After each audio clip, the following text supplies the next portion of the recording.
Here are 5 things I've learned as a cybersecurity leader. I'm definitely not the most amazing cybersecurity leader out there, or the most accomplished, not even by far. But I have been doing this for a little while, and I've learned a few things along the way. Stuff that might help folks aspiring to come into leadership roles to be prepared. Some of this is definitely for security or security focused, but honestly, a lot of this could probably be applied to other domains as well. So, without further ado, first, you can't be the best at everything. You have to accept that if you're going to be in a cyber leadership role, especially at the head of or director or CISO level, you just can't be the best in your field. Maybe at one time you were at the top of the game and you knew everything there was to know about a particular domain, or maybe more in multiple domains.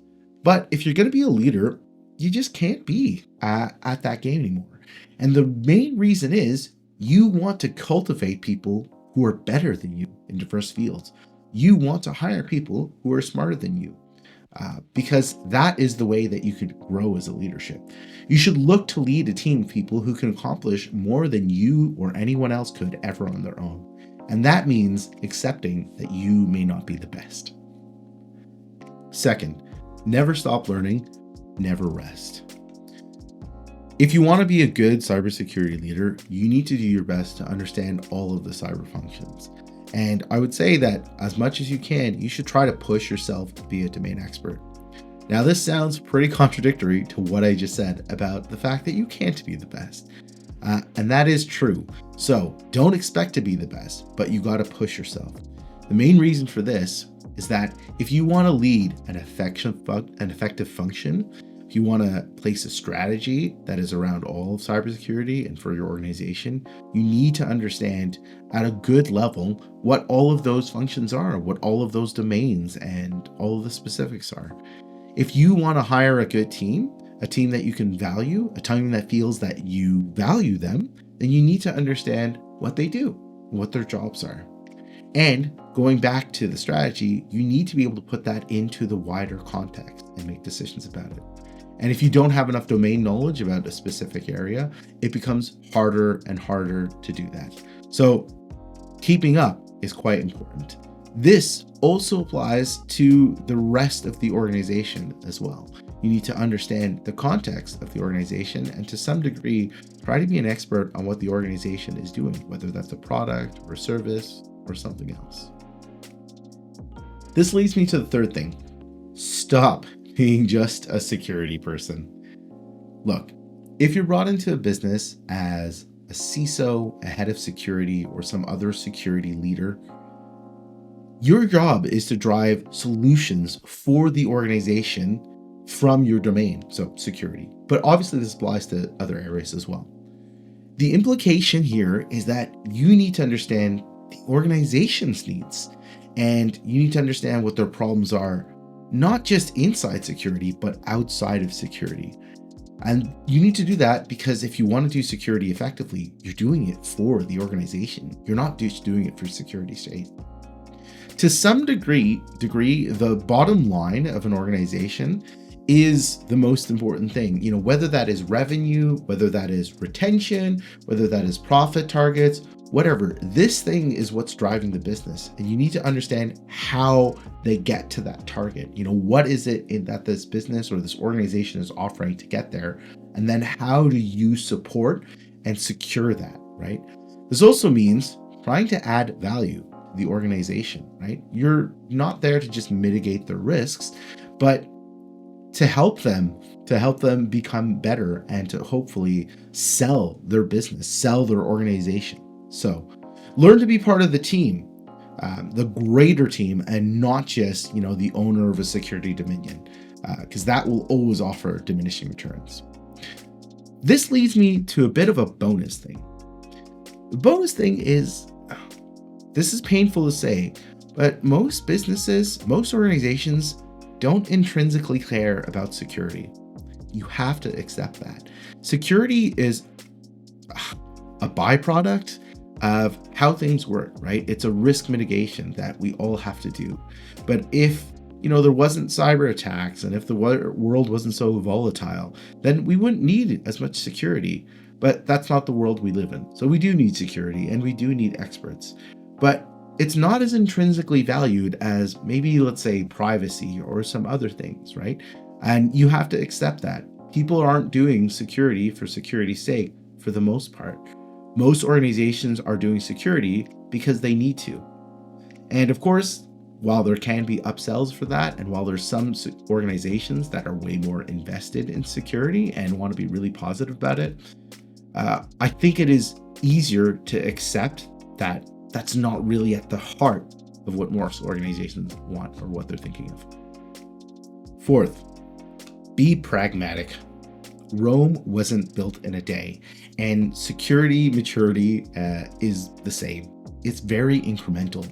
It takes time. Yes, it is possible to completely transform an organization in like months or even less than a year. To be honest, like I've done it before, but it's pretty rare and it requires a lot of buy-in, like buy-in from senior leadership and buy-in, like massive buy-in within the organization.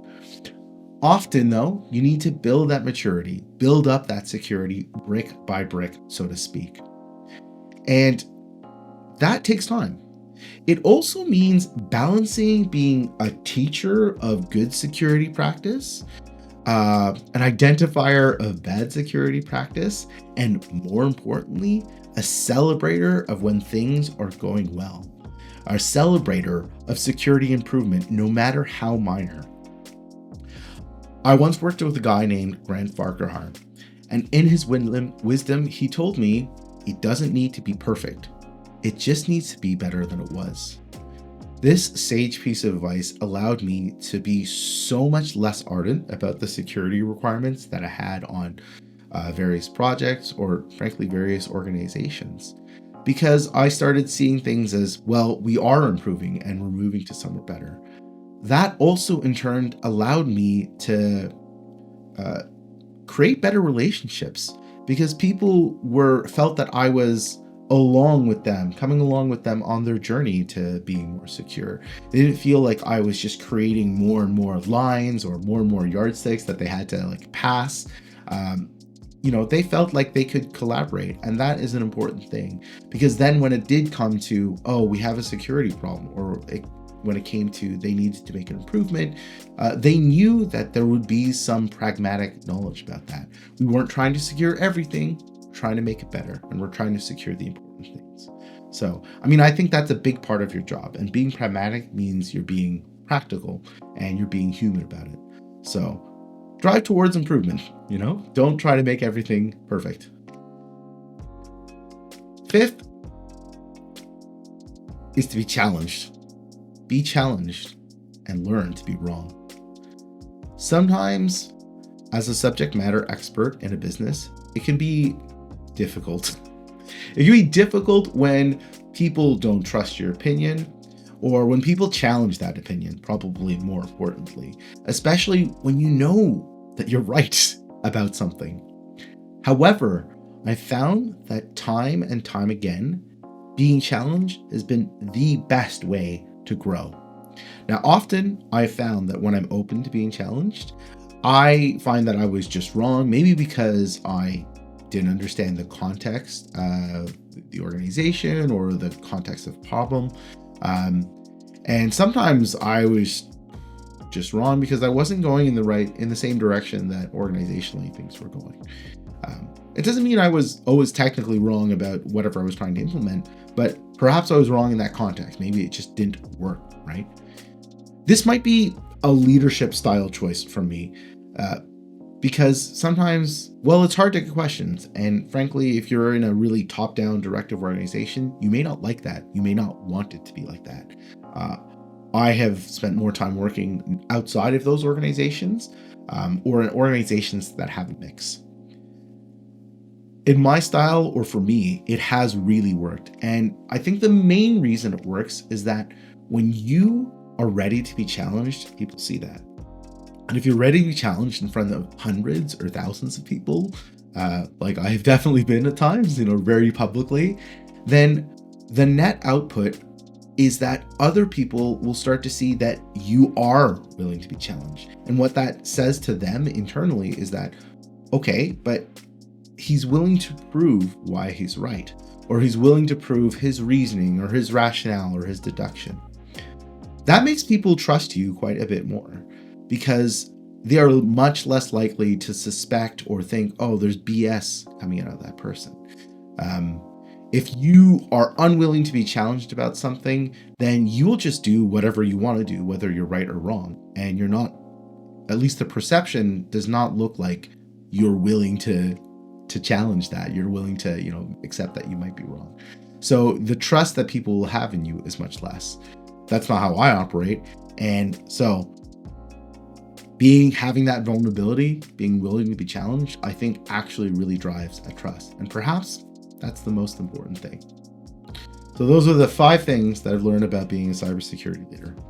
I could tell you a lot more because I've had a lot more lessons and failures along the way, but that's okay. Failure is an opportunity to learn. But for now, that's what we're stopping. See you later.